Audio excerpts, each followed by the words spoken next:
네, 역시 앞서 말씀드린 대로 오늘은 우리가 주식시장에 조금 더 집중을 해볼까 합니다. 전반적인 상황이나 아무래도 실적 시즌도 이제 마무리되는 상황이기 때문에 전반적으로 총 정리를 해야 될 것 같은데요. 현재 증권부의 이민재 기자 나와 있습니다. 어서 오십시오. 안녕하십니까. 네, 안녕하세요. 네네. 시장 점검부터 한번 해봐야 될 것 같은데 네네. 워낙 계속 좀 하락을 하고 있다 보니까 네.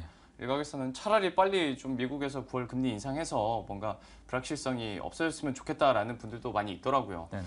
현재 상황 좀 어떤지부터 좀 집중을 하면서 좀 설명을 해주셨으면 좋겠습니다. 오늘도 좀 많이 빠지잖아요. 네네. 일단 지금 코스피 지수 같은 경우에는 그 지난 5일 이후로 13일 하루를 제외하고 이제 계속해서 하락세를 보이고 있는데요.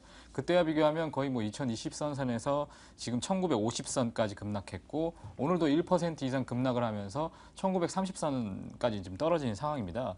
거기다가 이제 대형주에 비해서 그나마 좀 선방하고 있었다라는 이제 코스닥 같은 경우에도 어제 오늘 지금 3% 각각 이제 급락을 하고 있는 상황입니다.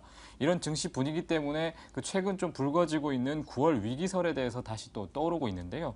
9월 위기설은 이제 중국의 경기 둔화라든지 뭐 최근에 이뤄진 뭐 위안화 절하라든지 이런 걸 통해서 이제 중국발 악재가 겹치고 거기다가 이제 미국이 추가적으로 기준금리를 인상하면서 신흥국이 위기를 겪을 것이다라는 게 이제 9월 위기설인데요. 지금 어차피 이제 중국이 연이어서 위안화 절하를 했고 거기다가 이제 미국 경기도 어떻게 보면 회복이 되면서 그 금리를 9월 달에 인상할 가능성이 높다라는 관측이 나오고 있습니다. 또 실제로 국내 증시 같은 경우에도 뭐 주식시장뿐만 아니라 뭐 부동산 시장을 살리기 위한 뭐 대출도 많아졌고 거기다가 기업들의 지금 성장까지도 좀 줄어들고 있는 모습을 보이면서 네. 이런 9월 위기설이 어떻게 보면 좀 장기적으로도 좀 영향을 줄 수 있지 않을까라는 걱정도 나오고 있습니다.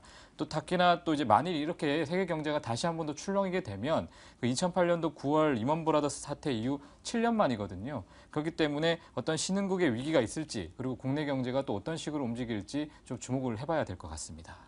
사실 생각해 본다면 우리에게 위기가 아니었던 적은 없는 것 같습니다만은 그래도 이제 9월 위기설이라는 것이 물론 이런 거에 너무 또 좌지우지 돼서도 네네. 안 되겠지만 이런 얘기 나온다는 것 자체가 앞으로 어떤 지수를 끌어올려줄 만한 긍정적인 모멘텀이 그만큼 좀 없지 않나라는 생각도 듭니다. 그리고 이제 실적에 대해서도 전체적으로 한번 점검을 해봐야 될 것 같은데요. 어느 정도 이제 다 마무리가 되고 있습니다. 상반기 실적 보고서 제출도 이제 마무리가 된 상황인데 전체적으로 국내 상장사들 실적이 어땠는지 한번 쭉 정리를 해주시겠어요? 네, 일단 17일로 이제 마무리가 되는데요. 반기보고서 제출 기한이. 일단은 그 코스피 상장 같은 경우에는 연결 기준으로 봤을 때 매출이 823조 원입니다. 그 지난해 같은 기간에 비해서 4.7%, 5% 정도 감소를 했는데요. 당기 순이익은 이제 37조 원, 1.4% 줄었고 그리고 영업이익은 역시 7.3% 줄어든 52조 원을 기록을 했습니다. 전문가 같은 경우에는 이제 불황 속의 흑자라고 설명을 했는데 이 매출이 좀 줄어들면서 기업의 외형 성장이 좀 뒷걸음질 치고 있는 거 아니냐 이런 우려가 좀 나오고 있습니다. 특히나 이제 최근에 봐도 알다시피 그 국내 경기 둔위로 이제 IT나 뭐 자동차라든지 조선이라든지 주로 이제 주력 제조업체들이 많이 좀 고전을 하고 있는 상황인데요. 뭐 특히나 중국이나 일본 뭐 이렇게 경쟁도 굉장히 치열해지고 있는 상황입니다. 거기다가 제가 좀 취재를 해본 결과 그 한국상장사 협의회가 보유한 코스피 상장사 실적 집계 자료를 보면 일단은 올해 상반기 그리고 그 지난해 상반기에 비교하면 매출액이 한 5% 줄었고 그리고 2014년도도 2013년도에 비해서 한 0.3, 4% 이제 줄었거든요. 근데 그 이 자료가 만들어진 2007년도부터 지금까지 단 한 번도 매출이 줄어든 적이 없습니다. 네. 그러니까 최근 2013년도, 2014년도, 15년도가 계속 매출액이 어쨌든 하향세를 보이고 있다는 것은 그만큼 지금 경기가 조금 어렵고 기업들의 성장도 좀 줄어들고 있는 거 아니냐라는 이제 얘기가 될 수 있을 것 같고요.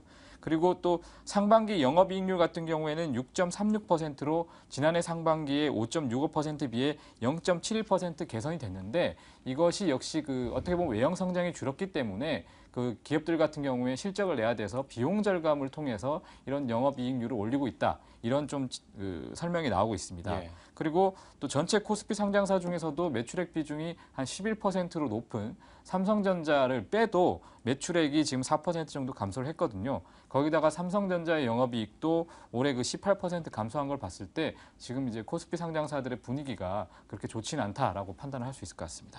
역시 설명을 해주신 것처럼 뭐 IT나 자동차, 조선 지금까지 우리나라 경제를 이끌었던 주력 산업들이 전반적으로 좀 주춤하다 보니까 더 걱정이 되는 것 같고 역시 방향성을 잘 짚어주신 것 같은데 네네. 매출액이 주는 것과 영업이익이 주는 것은 그 의미가 분명히 다르고요. 네네. 매출액이 줄어들고 있다는 점에서 우리나라 전반적인 기업의 외형 성장이나 산업의 성장에도 좀 브레이크가 걸리지 않을까라는 좀 걱정이 드는 것 같습니다. 전반적으로 크게는 봤는데 이번에는 코스피 코스닥 한번 나눠서도 얘기를 해보도록 하겠습니다. 코스피부터 한번 얘기를 해볼 텐데 네네. 상장사 5개 중 1개는 이제 적자를 기록하는 모습이었고 네네. 전반적으로 물론 잘 나온 것도 있었습니다만은 안 네네. 나온 것들이 우리 기억 속에는 더 그렇습니다. 많았던 것 같습니다. 네네. 좀 설명을 해주시겠어요? 예, 일단 뭐 앞서서 말씀드렸다시피 조선업종이 일단 실적 하락이 굉장히 눈에 띄었는데요. 뭐 대우조선해양 같은 경우에는 거의 3조 원의 영업 손실을 기록을 했고요. 그리고 삼성중공업과 현대중공업도 각각 그 1조 원 그리고 3,600억 원 정도의 영업 손실을 보였습니다. 그리고 포스코 플랜텍, 한진중공업, 현대상선, 쌍용자동차도 적자를 지속을 했는데요. 그리고 또 재미있는 점은 뭐냐면 코스피 상장사 중에 영업이익이 상위권인 회사들이 있는데 뭐 삼성전자라든지 이런 기업들도 지금 보면 이익들이 많이 줄었다는 거죠. 특히 뭐 앞서 삼성전자도 줄었고 현대차 같은 경우에도 영업이익이 전년 동기 대비해서 17% 감소를 했고요. 포스코와 그 현대모비스는 각각 10%, 8%, 그리고 기아차도 23% 줄었습니다. 반면에 좀 재밌는 점은 그 금융권의 약진이 좀 돋보였는데 한국거래소 같은 경우에는 이제 설명하기로는 상반기 전체 당기순이익이 금융권의 당기순이익이 각각 6조 원, 그리고 영업이익은 7조 원으로 한 42%, 36% 증가했다고 설명을 했습니다. 특히 그 중에서도 증권업의 당기순이익이 한 1조 3천억 원으로 480% 증가했다는 걸 봤을 때 올해 상반기에 여러 가지 뭐 거래가 뭐 2,000선을 돌파하고 700선을 돌파하면서 증권업은 좀 화랑을 보였다는 것을 알 수가 있을 것 같습니다. 그나마 금융업권에서 이런 모멘텀들이 좀 계속 들려오다 보니까 강세를 기록한 것 같고 증권주 같은 경우에는 여러분들도 뭐 기억하시다시피 역시 상반기 때는 그래도 정말 2,100선 막 넘어서고 그랬었으니까 호랑을 겪었다고는 합니다만은 현재 시장 분위기 많이 변했죠. 때문에 증권업에 대한 좀 실적의 변화도 뭐 하반기에 계속 지켜봐야 될 것 같습니다. 자, 이어서 코스닥도 함께 살펴볼 텐데요. 사실 질문을 생각하면서 솔직히 말씀드리면 이걸 네네. 어떻게 말씀을 해야 할까 좀 네네. 잘 모르겠는 게 네네. 코스닥 상대적으로 선방을 해야 됐다고 해야 될지 네, 맞습니다. 아니면 여전히 좀 힘든 구간에 있다고 해야 될지 네, 맞습니다. 아니면 뭐 주가 상황 보면 그나마 좀 좋다고 봐야 될지 네, 맞습니다. 잘 모르겠습니다. 일단은 지금 뭐 오늘도 3% 이상 계속 떨어지고 있기 때문에 코스닥의 시장이 좋지는 않지만 그건 왜냐하면 상반기에 너무 좀 많이 주목을 받았던 점이 있거든요. 그렇지만 실적은 어쨌든 간에 코스피보다는 선방을 했다는 점은 알 수가 있었습니다. 일단은 648개사를 분석한 결과 순이익이 한 2조 원 정도로 전년 대비해서 한 16% 증가를 했고요. 그리고 매출액과 영업이익도 60조 원 그리고 3조 원으로 5%, 4% 증가를 했습니다. 하지만 이제 적자를 기록한 비중 같은 경우에는 코스피보다 좀 더 많았는데요. 코스피가 5개 중 1개사라면 코스닥은 이제 3개사 중 1개사가 이제 적자를 기록하고 있다는 점. 그리고 이 부분은 계속해서 뭐 지난해부터 계속 이렇게 반복되고 있다는 점은 주의를 해야 될 것 같고요. 예. 그리고 지금 소속부별로 봤을 때는 우량하고 벤처기업에 속해 있는 기업들은 좀 흑자를 보이고 있는데 반면에 이제 중견이나 아니면 기술성장 기업 같은 경우에는 순이익이 좀 적자를 보이고 있다는 점은 참고하셔야 될 것 같습니다. 그리고 또 영업이익 상위사에는 이제 다우데이터가 1,725억 원으로 1위를 차지를 했는데 반면에 저희가 흔히 알고 있는 뭐 셀트리온이라든지 CJ 오쇼핑이라든지 성우하이텍도 이제 다음 순을 차지했지만 역시나 영업이익 같은 경우에는 한 8에서 21% 감소하는 모습을 보였기 때문에 최근에 어떤 코스닥 시장의 떨어짐과 굉장히 유사하다라고 볼 수가 있을 것 같습니다. 그리고 GS 홈쇼핑과 파라다이스도 32%, 40% 줄었다는 점 참고하셔야 될 것 같습니다. 아무래도 코스닥 같은 경우에는 순위별로 기업들의 격차도 크다 보니까 실적에 대한 향방도 크게 엇갈릴 수밖에 없는 상황이었고요. 전반적으로 코스피보다는 양호하다고 말은 해줬는데 비중으로 본다면 오히려 적자 기업이 3개 중에 1개라고 역시 말씀을 해주셨네요.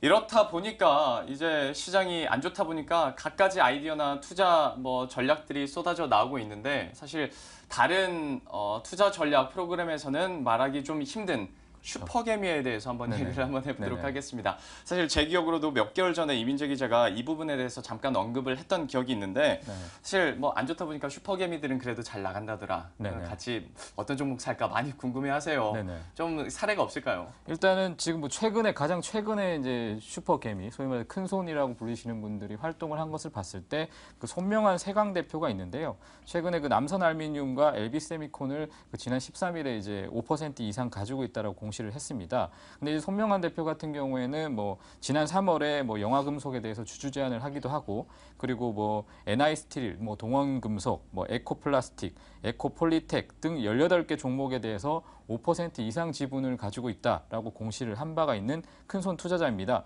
일단 그 남선알미늄 같은 경우에는 그 상반기 기준으로 75억 원, 그 영업이익이 전년 동기 대비 8% 감소했고요. 그리고 당기 순이익 같은 경우에도 55% 감소를 한 74억 원을 기록을 했습니다. 그리고 또 하나의 그 상장사인 LB세미콘 같은 경우에는 상반기 영업이익이 25억 원으로 흑자로 돌아섰고요. 예. 그리고 순이익도 역시 흑자를 전환을 했는데, 주가 같은 경우에는 이런 또 실적이 약간 뭐 호재일 수도 있고 악재일 수도 있는 부분이긴 한데, 주가 같은 경우는 이 두 기업 다 모두 이제 좀 그 하락세를 보였습니다. 그래서 그 손명한 대표가 최초에 이제 취득 단가 비교해 봤을 때 한 10% 이상의 이제 손실을 발생을 한 셈이거든요. 그래서 일부에서는 어떻게 보면 이렇게 큰 손 투자자도 지금 상황에서는 손실을 좀 크게 보고 있는 건 아니냐, 이런 좀 지적이 나왔는데, 손 대표는 그 얼마 전에 이제 뭐 중국 위안화 절하라든지 이런 대처법 때문에 그 인터뷰를 하다가 얘기를 한 것이, 지금이 어떻게 보면은 원래도 LB세미콘과 남선알미늄을 4% 이상 보유를 해왔었고 최근에 주가가 더 싸졌다고 판단했기 때문에 추가로 조금 더 매입을 한 것뿐이다라고 얘기를 했고요. 그리고 어떻게 보면은 대형주보다 어쨌든 지금은 중소형주가 좀 더 좋다라고 판단하는 것은 확고하기 때문에 뭐 다른 기업에 대해서도 계속해서 좀 살펴보고 있다라고 설명을 했습니다. 예. 그리고 또 하나의 그 큰손 투자자라고 볼 수 있는 그 김봉수 카이스트 교수 같은 경우에는 6.25%의 지분을 보유한 코리아 SE가 실적이 역시 이거는 개선이 되는 모습을 보였거든요. 그 상반기 영업이익이 5,700만 원, 순이익이 1억 6,200만 원으로 흑자 전환을 했는데, 이 역시 이런 전환도 있었고 했기 때문에 주가는 사실 많이 오르긴 했습니다. 하지만 김 교수 같은 경우에는 코리아 SE 외에도 뭐 부상방직이라든지 고령 신용 정보라든지 이런 식으로 다양한 기업들을 가지고 있는데, 이 코리아 SE만 유독 그 5월에 5천 원대에 비교해서 지금은 3천 원대로 주가가 좀 떨어져서 어떻게 보면 이 역시 그 저가의 그 주식을 추가로 매수했다라고 이제 판단을 할 수 있을 것 같습니다. 역시 좀 큰 손 슈퍼 개미들도 그러니까 사실 요즘에 중소형주 코스닥이 많이 떨어지고 있긴 합니다만은 여전히 메리트는 대형주보다는 그래도 중소형주에 많다고 계속 얘기를 하는 거 보면 우리가 어느 정도 좀 인내를 가지고 더 참아야 되는 구간인 것도 같습니다. 그리고 마지막으로 질문 한 가지만 좀 더 드릴 텐데요. 지금까지 사실 오랫동안 문제가 되어 왔었고 문제가 되긴 했습니다만은 잘 고쳐지지 않았던 것이 이런 보고서 미제출입니다. 네, 우리 맞습니다. 개인 투자자 입장에서는 또 이런 것을 많이 참고해야 됨에도 불구하고 기간이 지났다고 17일에 끝났다고 했는데 아직까지 네네. 미제출한 기업들도 많이 있잖아요. 네, 맞습니다. 일단은 뭐 만일에 한국거래소 같은 경우에는 이제 영업실적 악화라든지 이런 뭐 상장 폐지 사유가 발생을 하게 되면 관리 종목으로 지정을 하게 되는데요. 이번에 그 GMP라는 회사와 그리고 현진소재가 반기 보고서를 제출을 하진 않아서 이제 관리 종목으로 신규 지정이 됐습니다. 그리고 이때 향후 2년간 이제 3회 분기 반기 사업 보고서를 제출하지 않으면 퇴출이 되고요. 또 반기 보고서나 이런 미제출 상태에서 다음 분기나 아니면 반기 등 보고서를 연이어 내지 않아도 상장 폐지 그 사유에 해당이 됩니다. 네. 그리고 또 기존의 관리 종목이었던 그 GTNT 그리고 코데즈 콤바인도 자본 잠식률이 50% 이상으로 그 관리 종목이 됐었는데, 이번에도 역시 반기 보고서를 내지 못해서 그 최근에 이제 거래소가 27일까지 이 반기 보고서 제출을 마무리하라라고 일단은 보유를 해놓은 상태고요. 예. 그리고 이 반기 보고서를 과연 제출을 할 수 있을지, 그리고 감사 의견이 뭐 적절히 안 나오고 다른 게 나오면 어떻게 될지 이런 것들은 좀 지켜봐야 될 것 같고요. 예. 그리고 뭐 추가적으로 KLT나 코아로직 그리고 IDS 같은 경우에는 반기 보고서는 제출을 했지만 감사 의견이 부적정, 의견 거절이 나왔기 때문에 지금 관리 종목 지정 사유가 추가가 됐습니다.